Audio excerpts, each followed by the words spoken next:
Telugu Desam party చేతులెత్తేసింది, ఓటమిని అంగీకరించింది. నాయకులు ముఖం చాటేస్తా ఉన్నారు, ఓటమికి కారణాలు ఎత్తుకుంటా ఉన్నారు. అంటే చంద్రబాబు నాయుడు ఎప్పుడు కూడా ఓటమిని అంగీకరించడు, తన తప్పుని అంగీకరించడు. ప్రజల మీద గానీ పక్క వాళ్ళ మీద గానీ వేస్తూ ఉంటాడు. ఇప్పటికే పవన్ కళ్యాణ్ని, బీజేపీని ఆయన మేము వాళ్ళతో పొత్తు పెట్టుకోవడం ద్వారానే ఓడిపోయామని చెప్పడానికి మార్గాలు ఎత్తుకుంటూనే ఈరోజు అవసాన దశలో, అంటే అయిపోయే దశలో అన్ని అకృత్యాలకు పాల్పడుతూ ఉన్నారు. మొన్న తన ఉపన్యాసంలోనే స్వయంగా చెప్పాడు, ఎవరు అడ్డం వస్తే వాళ్ళని తొలగించుకుంటూ వెళ్ళిపోండి అని.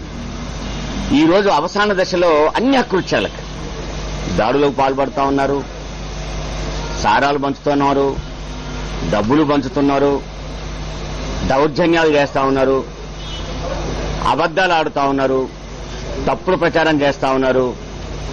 ఇన్ని అకృత్యాలు చేస్తూ ఇవన్నీ వైఎస్ఆర్ కాంగ్రెస్ పార్టీ చేస్తున్నదని ఒక అబద్ద ప్రచారాన్ని కూడా చేస్తా ఉన్నారు.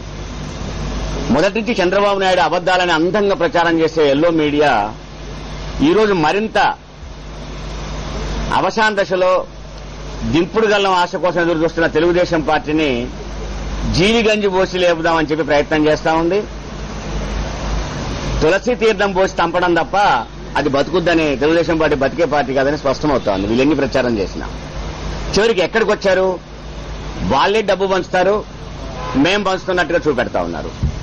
వాళ్లే దౌర్జన్యాలు చేస్తా ఉన్నారు, మేం దౌర్జన్యం చేస్తున్నామని చెప్తా ఉన్నారు. మేము ఇలా గెలిచే పార్టీగా ఎంత పోలింగ్ ఎక్కువైతే, ఎంత ఓటింగ్కి జనం వస్తే అంత మంచిదిగా మేము చూస్తాము. వాళ్ళు ఎన్ని దౌర్జన్యాలు చేసినా మా క్యాడర్ చాలా ఓపికగా